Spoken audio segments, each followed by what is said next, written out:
In the last video, we have studied about the objects, the three types of objects, the opaque object, the translucent and the transparent object. Now we'll study about the shadow, how the shadow is formed. Now suppose this is your opaque object. When the light rays fall on this object, this object do not allow any light to pass through it.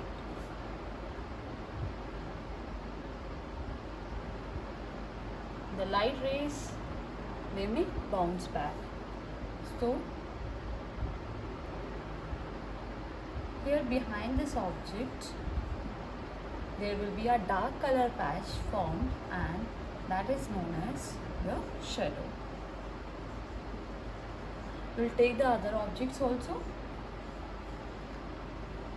Suppose this is your translucent object.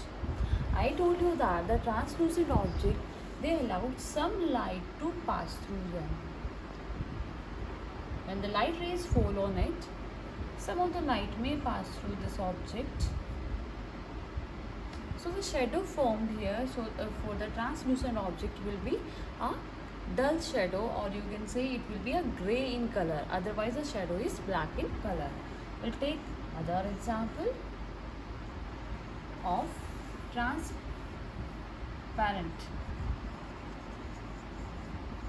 object. When the light rays fall on this transparent object, all the light rays, they pass through the object. So no shadow is formed for the transparent object. Means for the opaque object, it forms a black color shadow, and this translucent object, it forms a grey color shadow or a light color shadow, and the transparent object do not show any shadow. Now we'll study about what is shadow. An example, suppose this is an object, and the light rays, when the light falls on this object, you will see a dark color patch behind it, and this dark color patch, black in color, this is termed as shadow. So for the formation of shadow, we need some things that are the light. The important thing is we need the source, and that is the light. For the formation of shadow, we need light, we need object. The object can be opaque object or translucent. Plus, where the shadow will be formed, that screen. So for the formation of the shadow, the three things are most important: light, object and the screen. Light, that is a source from which the light falls on the object, and it forms a black color patch behind the object, and that is termed as shadow. So these three things are important. If any of these things are missing, then the shadow won't be formed, or you won't be able to see the shadow.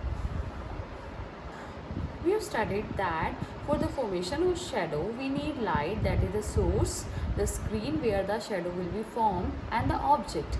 The object can be opaque or it can be the translucent object, and the transparent object, they do not form shadows. Now the size of the shadow, it can differ. The size of the shadow is sometimes it is larger, sometimes it is smaller than the object, and sometimes it is same as that of the object.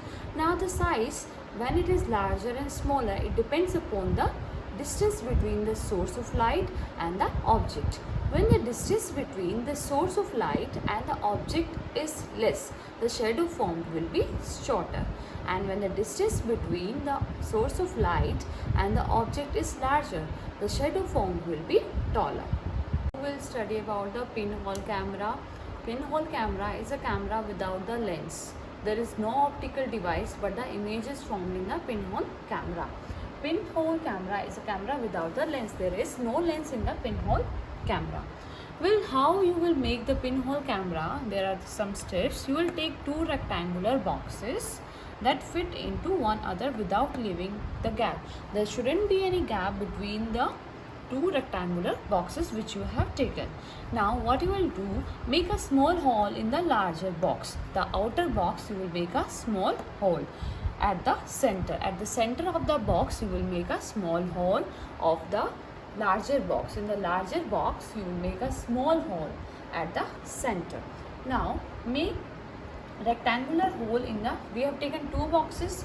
Now the smaller box, what you will do, you will make a rectangular hole in the smaller box on the inner side.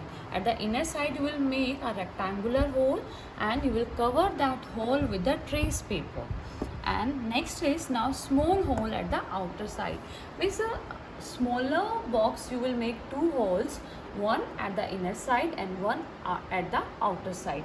At the inner side the rectangular hole should be there and that should be covered with the trace paper, whereas on the outer side you will make a small hole, okay, on the rectangular box, the smaller rectangular box. Now you will slide the smaller box into the large box. Means we have taken two boxes, the smaller box will now go inside the larger box. The image will be formed when you will put the object in the front of that hole and you will see from the another side of the pinhole camera what kind of image you will find. You will find the object which you have placed in the front of pinhole camera, it is formed, the image formed by it is inverted image and it is smaller than the object. The image is smaller than the object and it is inverted, plus it is a real image. Why it is a real image? Because it is formed on the screen. The image which is formed on the screen is termed as real image. Inverted means upside down. Now the reflection of light. When the light rays bounces back from any object, that is termed as a reflection of light. The reflection of light is divided into two categories: regular reflection and irregular reflection. Irregular reflection can be said as diffuse reflection also.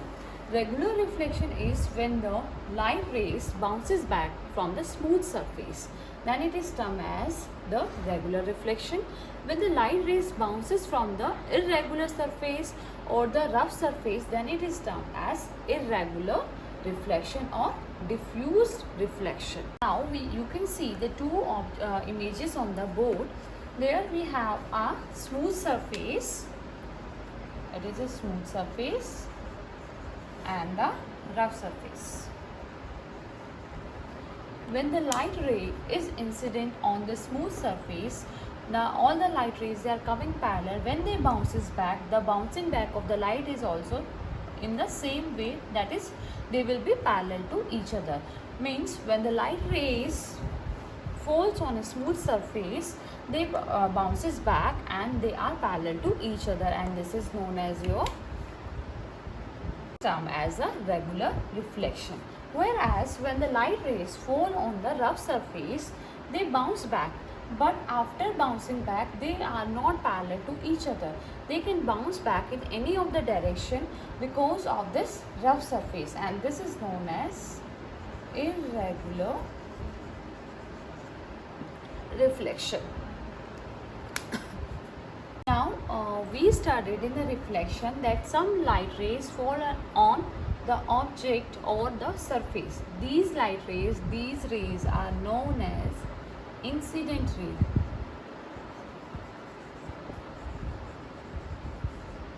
And after bouncing back or after reflection, when the rays passes or bounces back, these are known as the reflected